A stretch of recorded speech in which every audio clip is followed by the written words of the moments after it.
సరే, ఈ liquor scam గురించి ఫైనల్గా ఒక మాట చెప్పండి. అందరూ కూడా అరెస్ట్ అయ్యి జైలుకు పోతున్నారు. ఈ గోవిందప్ప బాలాజీ భారతీయ సిమెంట్స్లో పూర్తి కాలపు డైరెక్టర్ అయినా ఆయన్ని కూడా విచారణకు అరెస్ట్ చేసి తీసుకొచ్చారు. ఆయన పూర్తిగా కొన్ని వాస్తవాలు కూడా బయటపెట్టాడు. ఆయన 20వ తారీఖు వరకు రిమాండ్కి పంపించారు. ఈ ధనంజయ రెడ్డి గారు, కృష్ణమోహన్ రెడ్డి గారు వీళ్ళని కూడా సుప్రీంకోర్టు కొంత వెసులుబాటు కల్పిస్తే వాళ్ళు విచారణకు హాజరయ్యారు. మొన్నటి వరకు అజ్ఞాతంలోనే ఉన్నారు వీళ్ళిద్దరూ కూడా. వీళ్ళు కూడా అరెస్ట్ కాక తప్పదు. సార్, రాజ్ కసిరెడ్డి గారితో పరిచయం ఉంది, గోవిందప్ప బాలాజీ గారితో పరిచయం ఉంది, మీకా అందరితో పరిచయం ఉంది సార్. కృష్ణమోహన్ రెడ్డి గారితో పరిచయం ఉంది, ధనంజయ రెడ్డి గారితో పరిచయం ఉంది, మిథున్ రెడ్డి గారితో పరిచయం ఉంది, సాయి రెడ్డి గారితో పరిచయం ఉంది, వాసుదేవ్ రెడ్డి గారితో పరిచయం ఉంది, సత్యప్రసాద్ గారికి, సజ్జల శ్రీధర్ రెడ్డి గారితో నాకు పరిచయం లేదు. వీళ్ళందరూ పరిచయస్తులు. ఓకే. ఈ స్కామ్కి అవకాశం ఉందని ఎప్పుడైతే క్యాష్ కలెక్ట్ చేస్తున్నారో అప్పుడే మేము ఇంటర్నల్గా డిస్కస్ చేసుకునేవాళ్ళం. ఫ్రెండ్స్, ఎందుకు క్యాష్ కలెక్ట్ చేస్తున్నారు వీళ్ళు, దీంట్లో లేనిపోని ఇబ్బందులు వస్తాయేమో రేపు పార్టీకి మెడకు చుట్టుకునేది. ఎందుకంటే తాగే ప్రతి దగ్గర కూడా వాళ్ళు ఎవరైతే మద్యం సేవించే వాళ్ళు ఉన్నారో 2 పెగ్గలు వేసాక తిట్టే తిట్లు జగన్మోహన్ రెడ్డి గారిని ఉద్దేశించి మేము అనేక దగ్గర విన్నాం. బాధ కలిగేది. ఎవరు తిట్టేవాళ్ళు సార్? ఎవరైతే మద్యం సేవిస్తారో వాళ్ళు తిడతారు సార్. ఎందుకంటే లోకల్ బ్రాండ్లని ఈ విధంగా ఇంత రేట్లు వేసి ఈ విధంగా డబ్బులు ఇస్తే కానీ ఏమంటారు అని చెప్పి పబ్లిక్ గురించి చెప్తున్నా నేను. ఎందుకంటే ఖచ్చితంగా కూడా అబ్జర్వేషన్ అనేది ఉంటుంది సమాజంలో తిరిగేవాడికి. మనమే 4 గోళ్ల మధ్య డ్యూటీ చేయలేదు కాబట్టి ఖచ్చితంగా కూడా ఆ కోణంలో మేము చర్చించుకునేవాళ్ళం. ఇంత క్యాష్ కలెక్ట్ చేస్తున్నారు, ఇన్ని వేల కోట్ల క్యాష్ కలెక్ట్ చేస్తున్నారు, ఇది అవినీతికి ఆస్కారం ఉందని రేపు మీద పడే అవకాశం. కానీ చంద్రబాబు నాయుడు గారు ఎందుకు ఈ విషయం మీద కోర్టుకు వెళ్ళలేదు, కోర్టుకు వెళ్ళి ఉంటే బహుశా ఇది ఆగి ఉండేది, ఇది ప్రజలకు సంబంధించిన అంశం అని కూడా చర్చించుకునేవాళ్ళం. ఓకే.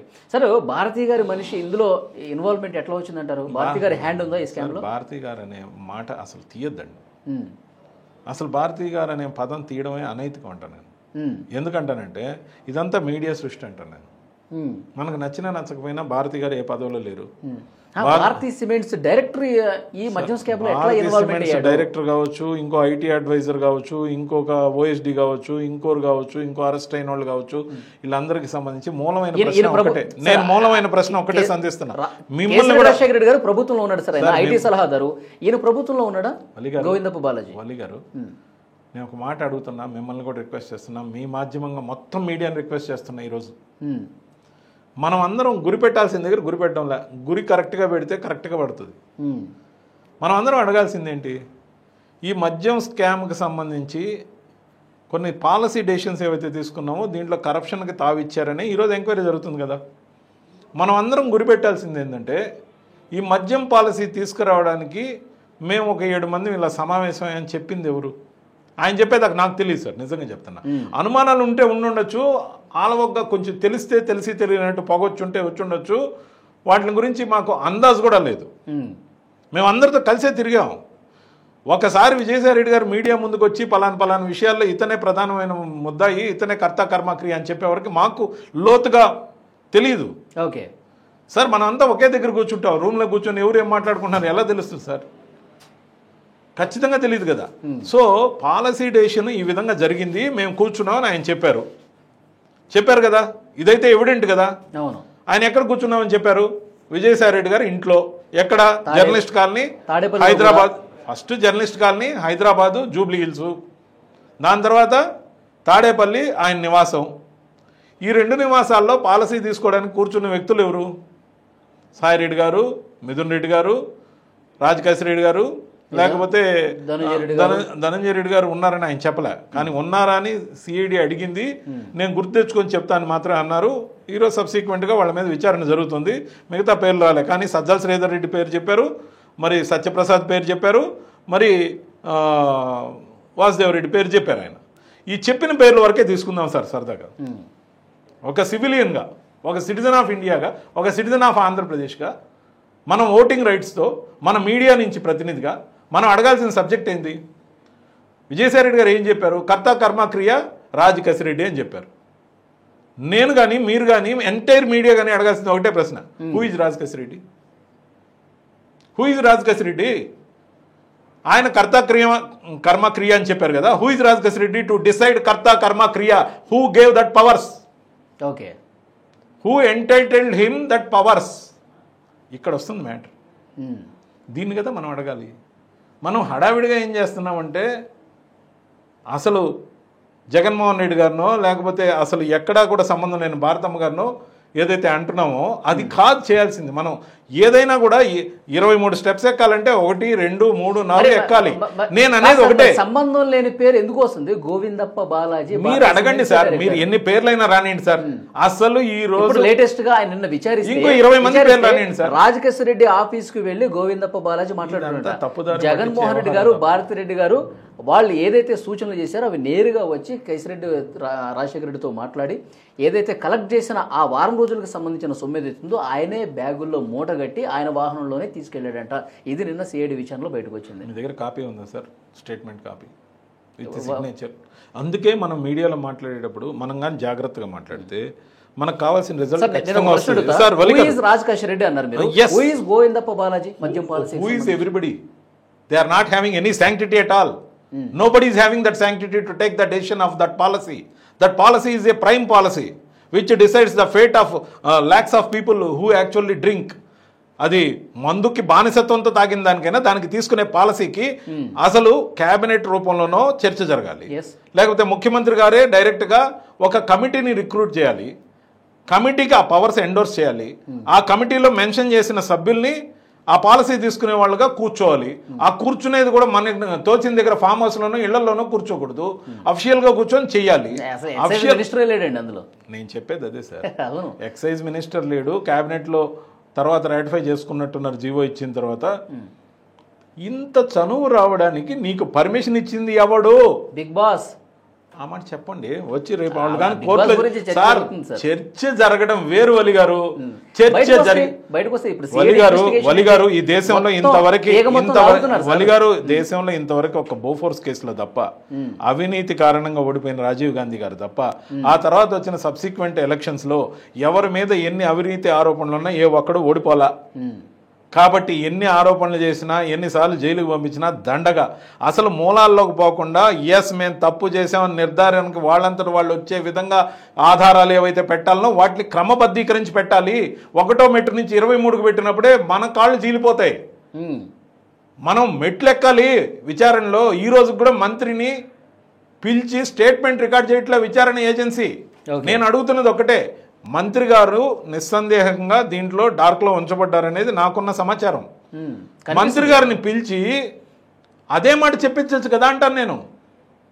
విచారణ అధికారులు ఇంతమందిని పిలుస్తున్నారు, అయ్యా ఎక్సైజ్ శాఖ మంత్రి గారు ఒకసారి రండి, మీ శాఖలో ఇంత అవినీతి జరిగింది, మీకు తెలిసి జరిగిందా, మీకు తెలియకుండా జరిగిందా, మీ చేత బలవంతంగా ఏమైనా సిగ్నేచర్ పెట్టించారా, బలవంతంగా ఈ పాలసీకి మిమ్మల్ని సపోర్ట్ చేయమని అడిగారా, లేకపోతే మీకు తెలిసిన అంశాలు చెప్పండి, లేదు మీ పాత్ర కూడా దీంట్లో ఉందా అని అడగండి.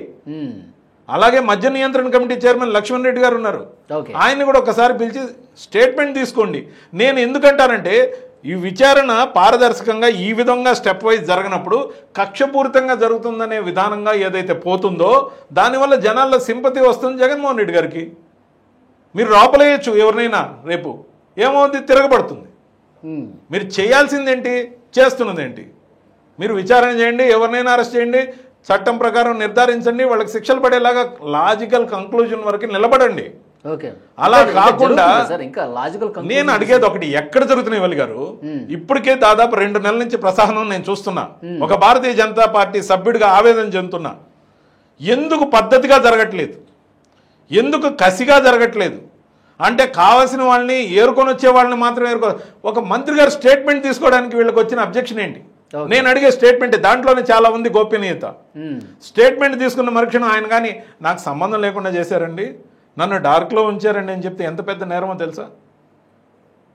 Who gave this powers to Rajakeshwara Reddy అనేది ఎంత పెద్ద ప్రశ్నో తెలుసా? Who order to collect in format of cash 98,000 crores ని ఎవరు క్యాష్ రూపంలో తీసుకోమన్నారని ఆర్డర్స్ ఇచ్చారో మీరు చెప్పాలనా పర్లేదా? 2,534 షాపులు వలి గారు, 2,534 షాపులకు సంబంధించిన స్టాఫ్ని ఏ విధంగా రిక్రూట్ చేశారో ప్రజలకు చెప్పండి. కాంట్రాక్ట్ లేదంటే అవుట్ సోర్సింగ్ ద్వారా తీసుకున్నారు, పోనీ కార్యకర్తలనే తీసుకున్నారు, ఇబ్బంది లేదు. ఒకవేళ కొంతమందికి జీతాలు ఇచ్చారు, కానీ న్యాయంగా అయితే షార్ట్ టర్మ్ నోటీస్ ఇచ్చి ఎవరినైనా ఎలిజిబిలిటీ ఉండేవాళ్ళని, క్వాలిఫికేషన్ ఉండేవాళ్ళని పారదర్శకంగా తీసుకోవాలి. కానీ అర్జెంట్లో ప్రతి ఒక్కరు కూడా ఆ చంద్రబాబు నాయుడు గారైనా జగన్మోహన్ రెడ్డి గారైనా అర్జెన్సీ ప్రకారం కొత్తగా పాలసీ తీసుకున్నప్పుడు ఎంప్లాయీస్ రిక్రూట్ వాళ్ళందరికీ మీరు ఓరల్గా ఇన్స్ట్రక్షన్స్ ఇచ్చి క్యాష్ ఇస్తేనే మద్యం ఇస్తాం అని పేదవాడి బలహీనతను ఆసరాగా చేసుకొని వాళ్ళ రక్తం పీల్చి డబ్బులు తెస్తేనే మందు ఇస్తాం అంటే మందు ఇంకా వేరే ఎక్కడ దొరకదు. అదే చిల్లరంగళ్ళ సామానో లేకపోతే ఇంకో సిగరెట్ పెట్టో అయితే పక్క షాపు పోయి కొనుక్కుంటాడు. మందు ఇంకా ఎక్కడ అమ్మకూడదని బ్యాన్ పెట్టి మందు ఇక్కడ మాత్రమే దొరుకుద్దని మీరు చెప్పి దాంట్లో సబ్స్టాండర్డ్ బ్రాండ్స్ పెట్టి ఆ సబ్స్టాండర్డ్ బ్రాండ్స్కి మీరు లీడ్ బ్రాండ్స్తో సమానంగా రేట్ పెంచి రేట్ ఎందుకు పెంచారా అంటే మీకు రేటు పెంచకపోతే ఎక్కువ తాగుతారని చెప్పి పైగా లీడ్ బ్రాండ్స్ ఎందుకు పెట్టలేదంటే మీకు నచ్చిన బ్రాండ్ అయితే రోజు తాగుతారని బుక్కాయించి దాంతోపాటు ప్రొక్యూర్మెంట్లో బోల్డ్ అనే లొసుగులు మనకు కావాల్సిన కంపెనీలకి అసలు మ్యానుఫ్యాక్చరింగ్ చెయ్యని కంపెనీలకి ప్రొక్యూర్మెంట్ ఎందుకు ఇచ్చారు సార్? అసలు ఆ హిస్టరీ లేదు. ఈ లిక్కర్ తయారు చేసిన హిస్టరీ ఫామ్ అయిన కంపెనీకి 1000 కోట్ల ప్రొక్యూర్మెంట్ ఆర్డర్స్ ఇచ్చారు ఎందుకు? అన్నిటికన్నా అతి ప్రధానమైన ప్రశ్న మీడియా పరంగా మీరు అందరూ అడగాల్సింది ఒకటే, who is Sajjala Sridhar Reddy in the team to make that policy on the date? Who sat along with them? Who is he is a supplier. అంటే సప్లయర్ని పెట్టుకొని మీరు పాలసీ డెసిషన్ తీసుకుంటారా? ఇదే కదా మరి స్కామ్ జరిగిన తీరు. మీరు చెప్పండి సార్, 100 కోట్ల రూపాయల విషయంలో అవినీతి ఉందని పాలసీ మేకింగ్ బాడీలో మీరు ఇన్వాల్వ్ అయ్యారని మాజీ సీఎం కూతుర్ని తీసుకెళ్లి జైల్లో పెట్టారు. అక్కడ సీఎం పెద్ద పెద్ద ఇండస్ట్రియలిస్ట్ని జైల్లో పెట్టారు. పాలసీ డెసిషన్లో మీరు తప్పు చేశారని అక్కడ ఉన్న సంబంధిత మంత్రిని జైల్లో పెట్టారు. తర్వాత డిప్యూటీ సీఎంని తీసుకొని పోయి జైల్లో పెట్టారు.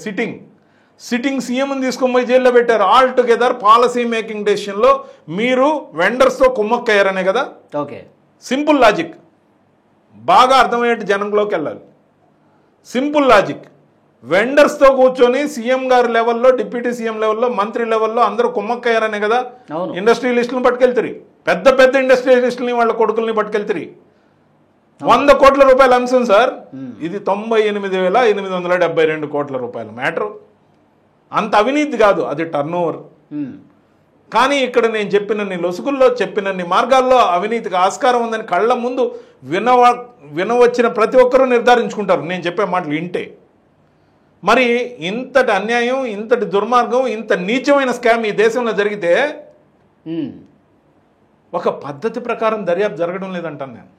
ఓకే, మంత్రి గారి దగ్గర స్టేట్మెంట్ తీసుకోవడానికి మీకు బేషజాలు ఎందుకు వస్తున్నాయి? మీకు హడావిడి ఏంటి? అర్జెంటుగా అతన్ని లోపలేసేయాలి, ఇతన్ని లోపలేసేయాలి, వాళ్ళని అర్జెంటుగా బిగించి. మీరు తప్పులు చేస్తున్నారు. మీరు స్టెప్ బై స్టెప్ ఎక్కండి, అందరూ దొరుకుతారు. పాయింట్ బై పాయింట్ అడగండి, అందరూ దొరుకుతారు. మీకు కూర్చున్న కమిటీలో ఎవరైతే లీడ్ చేసి కర్త కర్మ క్రియ అంటున్నారో అతనికి పవర్స్ ఎవరు ఎండోర్స్ చేశారు? ఓరల్గా ఇచ్చిన పవర్సా, రిటర్న్ పవర్సా చెప్పాలి. చెప్పరు. ఎందుకు మ్యానుఫ్యాక్చరింగ్ లేని కంపెనీలకి మీరు ప్రొక్యూర్మెంట్ ఆర్డర్స్ ఇచ్చారో చెప్పరు. సబ్స్టాండర్డ్ లిక్కర్కి బ్రాండెడ్ లిక్కర్తో రేట్ ఎందుకు పెట్టారో చెప్పరు. ఓవరాల్ ఆర్డర్స్తో మీరు క్యాష్ ఎందుకు 98,000 కోట్లు కలెక్ట్ చేశారో చెప్పరు. మీరు ఎవరైతే సప్లయర్ ఉన్నాడో అతన్ని కూర్చోబెట్టుకొని కమిటీలో పాలసీలు చేసేది ఉంది. అసలు మీది కమిటీనా, మీది ముఠానా అని అడగాల్సిన అవసరం ఉందా లేదా? మరి ఇవి కదా అడగాల్సింది.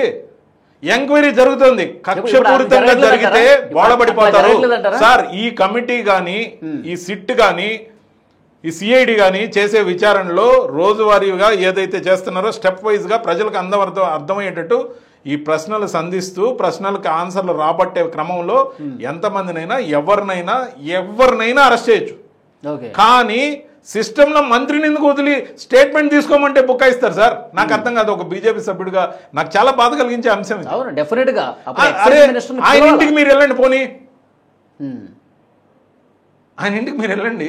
ఫస్ట్ ఈ ముఠా ఆట కట్టించి తర్వాత వెళ్తారేమో ఎక్సైజ్ మినిస్టర్ దగ్గర. సార్ మీ ఇష్టం సార్, ఏది ముందో ఏది అనుకో మీరు ఏమైనా చేసుకోండి. కానీ దేశం మొత్తం ఈ స్కామ్లో కానీ సరైన లాజికల్ కంక్లూజన్ రాకపోతే నిర్ధారించుకుంటుంది ఇంక నుంచి ఏ స్కామ్ అయినా ఎంత పెద్దదైనా దేశంలో ఎక్కడైనా చేసుకోవచ్చు.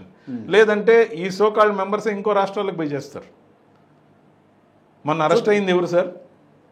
తెలుగు రాష్ట్రాల్లో వాళ్ళు ఎంతమంది అరెస్ట్ అయ్యారు 100 కోట్ల స్కామ్లో? ఆడిటర్లు, లేకపోతే వాళ్ళ పిఏలు, వాళ్ళందరూ కూడా అరెస్ట్ అయ్యారు కదా. మరి 100 కోట్ల పాలసీకి ఇంతమందికి ఇది 1000 కోట్ల కుంపుకోవడం డెఫినెట్గా బిగ్ బాస్ అరెస్ట్ వరకు వెళ్తుంది. మీరు ఏ రోజైతే బిగ్ బాస్ అనే పదం వదిలేస్తారో అవసరాన్ని బట్టి బిగ్ బాస్ ఏంటి సార్, వెరీ బిగ్ దాకా పోవచ్చు. నేను అనేది ఏంటంటే కాన్సన్ట్రేట్ చేసుకుంటూ నేల విడిచి నడుస్తున్నారు, ఇక్కడ కింద డ్రైనేజ్ లో పడతారని నేను చెప్తున్నది. మీరు రోడ్డు చూస్తూ నడవండి, ఆటోమేటిక్గా మీ లక్ష్యం మీకు వస్తుంది. అలా కాకుండా అక్కడ చూసుకుంటూ నడిస్తే ఇక్కడ కింద పడి డ్రైనేజ్లో పడతాం.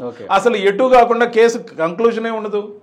నేను అడుగుతున్నా, నేను ఇన్ని ఆరోపణలు చేస్తున్నా, మీడియాలో చేస్తున్నా, నేను మీ ద్వారా ఒక ప్రెస్ మీట్ పెట్టాల్సిందిగా నేను అడిగిన ఈ ప్రశ్నలన్నిటికీ పేరు నాని గారు సమాధానం చెప్పాలని కూడా డిమాండ్ చేస్తున్నా. లేదు వీలైతే ఒక డిబేట్కి రావాలి అని సోదరుడికి విజ్ఞప్తి కూడా చేస్తున్నా. ఎందుకంటే పారదర్శకంగా ఇంత ఆరోపణలు జరుగుతుంటే ఏదో స్కామ్లో మమ్మల్ని అరెస్ట్ చేస్తారంట, అయితే ఇంకో 3 నెలలే కదా, పోయి వస్తాం, పాదయాత్ర చేస్తాం, మళ్ళీ గెలిచేస్తాం, సింపతి వస్తాం. ఇది కాదు మాకు కావాల్సింది. స్కామ్ జరిగిందా లేదా, నేను అడిగే ప్రశ్నలకు సమాధానాలు ఉన్నాయా లేదా, ప్రెస్ మీట్ పెట్టండి. మీరు ఏకపక్షంగా ఎందుకు ఒకటేసారి ప్రెస్ క్లబ్లో కూర్చుందాం, రండి, మొత్తం మీడియాను పిలుద్దాం, మీ దగ్గర ఉన్న సమాచారాన్ని దండి. ఒక సిటిజన్ ఆఫ్ ఆంధ్రప్రదేశ్గా నాకున్న అనుమానాలు అడుగుతా, నువ్వెవడరా గొట్టం అనుకుంటే మీ ఇష్టం, మీరు అనుకోవచ్చు. కానీ ఇది నేను అన్ని దగ్గరలో అడుగుతా కదా. ఓకే, మీరు గొట్టమని ఫీల్ అయ్యారు కాబట్టి పక్కన పెట్టారు మిమ్మల్ని. గొట్టం అంటే మీడియాకు మాట్లాడే వాళ్ళు అందరూ గొట్టమే సార్. వాళ్ళకి అంతే కాదు సార్, నేను అనేది వాళ్ళు అనుకో వ్యాలిడ్ పాయింట్ చెప్పారు. అప్పుడే ఎక్సైజ్ మినిస్టర్ నేను ఒకటే అడుగుతున్నా, వైఎస్ఆర్సీపీ శ్రేణుల నుంచి నేను అడిగే ఈ ప్రశ్నలకు సమాధానం ఉంటే ప్రెస్ మీట్ల ద్వారా చెప్పాలి. ఎటకారాలు, ఎద్దేవాళ్ళు, లేకపోతే చూమంతర్లు కుదరవు.